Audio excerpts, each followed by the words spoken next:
Hi வணக்கம். Welcome to Priya PJ vlog. இன்னைக்கு நம்ம ஹெல்த்தியான மில்லட் உப்புமா எப்படி செய்கிறதுன்னு பார்க்கலாம். நான் இன்னைக்கு பனிவிறகு எடுத்திருக்கேன்.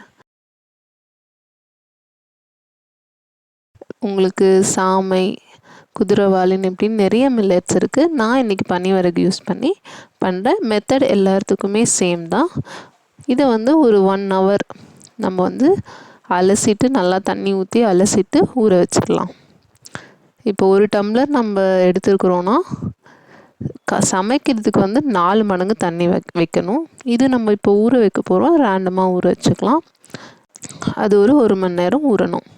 இப்போ இதுக்கு தேவையானது நான் சின்ன வெங்காயம் யூஸ் பண்ணியிருக்கேன். பெரிய வெங்காயமும் யூஸ் பண்ணிக்கலாம். கருவேப்பிலை, பச்சை மிளகா இல்லை காஞ்ச மிளகாவும், இஞ்சி, கேரட், பீன்ஸு இல்லை உங்களுக்கு வேறு ஏதாவது காய்கறி வேணும்னா அந்த காய்கறி, கருவேப்பிலை, கொத்தமல்லி, தாளிப்புக்கு கடுகு, சீரகம், பருப்பு, கடலப்பருப்பு, துவரம்பருப்பு கொஞ்சம் கொஞ்சம் நம்ம எடுத்துக்கலாம்.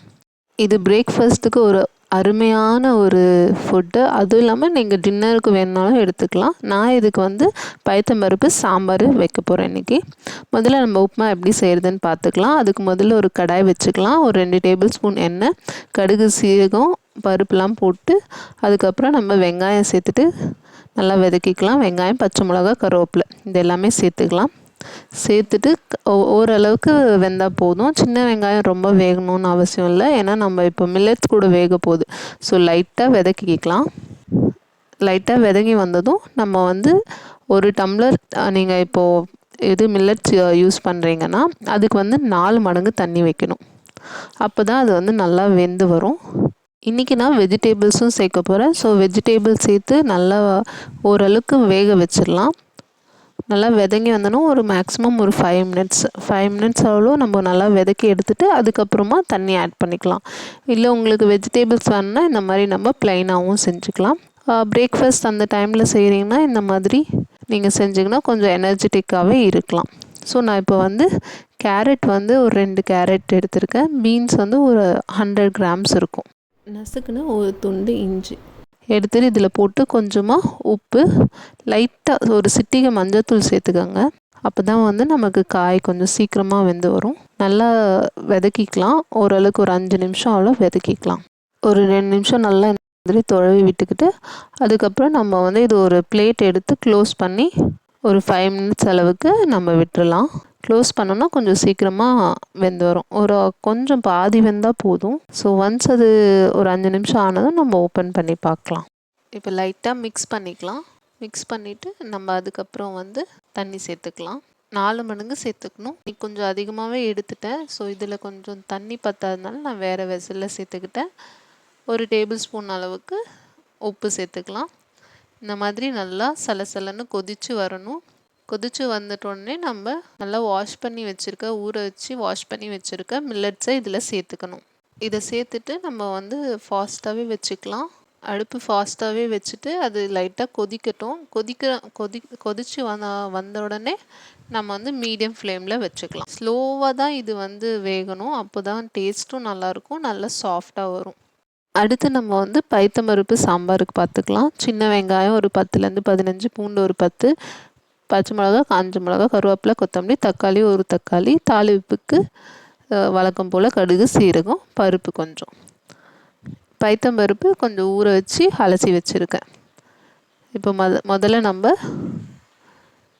இன்றைக்கி குக்கரில் தான் பண்ண போகிறேன். எல்லாமே நம்ம தாளிச்சிட்டு குக்கரில் வச்சுட்டோன்னா ஒரு விசிலே நமக்கு சாம்பார் ரெடி ஆயிரும். ஸோ முதல்ல ஒரு குக்கரை வச்சுட்டு 2 டேபிள் ஸ்பூன் எண்ணெய் சேர்த்துக்கலாம். எண்ணெய் நல்லா காயட்டும். எண்ணெய் நல்லா காஞ்சி வந்ததும் நம்ம தாளிப்புக்கு கடுகு, சீரகம், பருப்பு கொஞ்சம் சேர்த்துக்கலாம். கடுகு நல்லா பொரிஞ்சு வந்ததும் சின்ன வெங்காயம், கருவேப்பிலை, தக்காளி இது எல்லாத்தையும் சேர்த்துக்கலாம். நான் பச்சை மிளகா 1 எடுத்திருக்கேன், காஞ்ச மிளகா 2 எடுத்திருக்கேன். நீங்கள் காரம் இன்னும் வேணும்னா இன்னும் 1 எக்ஸ்ட்ரா எடுத்துக்கலாம். இப்போ கருவேப்பிலை நல்லா பொரிஞ்சு வரட்டும். அதுக்கப்புறம் பூண்டு சேர்த்துக்கலாம். 1 நிமிஷம் பூண்டு நல்லா இதானோடனே நம்ம வெங்காயம், தக்காளியும் சேர்த்துக்கலாம். இப்போ நான் மிளகாய், வெங்காயம் சேர்த்துக்கிறேன். லைட்டாக இந்த மாதிரி வதக்கிக்கலாம். இப்போ லேசாக உப்பு போட்டு நல்லா துழவிக்கலாம். வெங்காயத்தை கொஞ்சம் ஒரு 2 நிமிஷம் அளவு வதங்கினா போதும். இப்போ நம்ம தக்காளி சேர்த்துக்கலாம்.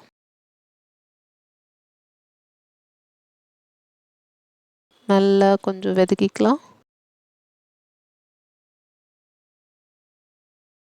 பெருங்காயப்பொடி இந்த ஸ்டேஜில் நீங்கள் வேணுனாலும் போட்டுக்கலாம். இப்போ வந்து நமக்கு இது எல்லாமே ஓரளவுக்கு நல்லா வதங்கி வந்துடுச்சு. இந்த ஸ்டேஜில் ஊற வச்சுருக்க பயத்தம்பருப்பு சேர்த்துக்கலாம். பருப்பு ஊற வைக்கணும்னு அவசியம் இல்லை, ஜஸ்ட் ஒரு 10 நிமிஷம்னாலும் ஓகே. இல்லை நம்ம அப்படியே கூட வாஷ் பண்ணி சேர்த்துக்கலாம். ஒரு 1/4 டேபிள் ஸ்பூன் அளவுக்கு மஞ்சத்தூள், உப்பு ஒரு டேபிள் ஸ்பூன் இதில் சேர்த்துக்கலாம்.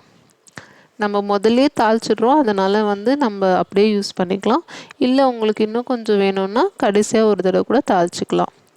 இப்போ எல்லாத்தையும் சேர்த்துக்கிட்டு நம்ம க்ளோஸ் பண்ணிவிட்டு விசில் போட்டுக்கலாம். ஒரு விசில்லையே நல்லா வெந்து வந்துடும். உப்புமா நீங்கள் பார்த்தீங்கன்னா நல்லா கொதிச்சிடுச்சு. நான் இப்போ வந்து இதை மீடியம் ஃப்ளேமில் வச்சுருக்கேன். சிம்லேயும் நம்ம வச்சுக்கலாம். வச்சு க்ளோஸ் பண்ணிக்கணும். ஒரு 10-15 நிமிஷத்தில் ஓரளவுக்கு தண்ணி எல்லாம் போய் இந்த மாதிரி நமக்கு வரும். தொழவி பார்த்திங்கன்னா தெரியும். தண்ணி இருந்துச்சுன்னா இன்னும் கொஞ்சம் நேரம் சிம்லேயே இருக்கட்டும். நீங்கள் இந்த ஸ்டேஜுக்கு அப்புறம் வந்து சிம்மில் தான் வைக்கணும், இல்லைன்னா அடி பிடிக்கிறதுக்கான சான்ஸ் இருக்குது. இப்போ லைட்டாக எல்லாத்தையும் நல்லா மிக்ஸ் பண்ணிக்கிட்டு நம்ம மறுபடியும் இன்னும் கொஞ்சம் நேரம் மூடி வச்சிடலாம். விசில் வந்து இறக்கிட்டோன்னா நான் ஒரு விசில் வச்சுருக்கேன். இப்போ வந்து நமக்கு சாம்பாரும் ரெடி ஆகிடுச்சு. விசில் அடங்கின உடனே நம்ம ஓப்பன் பண்ணி பார்க்கலாம். பயத்தம்பருப்பு இந்த மில்லட் உப்புமாவுக்கு ரொம்பவே நல்லாயிருக்கும், டேஸ்ட் இருக்கும். இந்த 2 காம்பினேஷன் அருமையாகவே இருக்கும். உங்களுக்கு இவ்வளோ திக்னஸ் வேணும்னா வச்சுக்கோங்க, இல்லை இன்னும் கொஞ்சம் நம்ம தண்ணியும் இதில் சேர்த்துக்கலாம். ரொம்ப லிக்விடாக இருக்க வேணாம், பட் ரொம்ப இதாகவும் இருக்க வேணாம். நமக்கு பயத்தம்பருப்பு சாம்பார் ரெடி ஆயிடுச்சு. கொத்தமல்லி தழையை தூவி இறக்கிக்கலாம். உங்களுக்கு தாளிப்பு வேணும்னா இன்னொரு தடவை நீங்கள் தாளிப்பு பண்ணிக்கலாம். உப்புமா நமக்கு பாருங்கள், தண்ணி மொத்தம் நல்லா இது பண்ணி நல்லா பழப்பழன்னு உப்புமா நமக்கு தயாராகிடுச்சு. நீங்கள் வந்து சாதாரணமாக சாப்பாடு கூடமே இது பதிலாக இது எடுத்துக்கலாம். மதிய டைமில் எடுத்துக்கலாம்னு சொல்கிறாங்க. ரொம்ப ரிச் இன் ஃபைபர், ப்ரோட்டீன்ன்றாங்க. எல்லாத்த விட நமக்கு ப்ரோட்டீன் ரொம்ப தேவைன்னு சொல்கிறாங்க. இந்த மில்லட்ஸில் ப்ரோட்டீன் அதிகமாகவே இருக்குது, எல்லா ஊட்டச்சத்துமே இருக்குது. வீக்லி ஒரு 1 டைம் இல்லை 2 டைம்ஸ் கண்டிப்பாக இதை நீங்கள் எடுத்துகிட்டு வரலாம். சுவையான மில்லட் உப்புமா. நான் இன்றைக்கி பனிவரகு யூஸ் பண்ணி பண்ணியிருக்கேன். நீங்கள் வரகு, திணை, சாமை இந்த மாதிரி வேறு மில்லட்ஸ் கூட யூஸ் பண்ணி செய்யலாம். பயத்தம்பருப்பு சாம்பார் கூட அல்டிமேட். இந்த வீடியோ உங்களுக்கு பிடிச்சிருந்தா மறக்காமல் நம்ம சேனலை சப்ஸ்கிரைப் பண்ணுங்கள். தேங்க்யூ.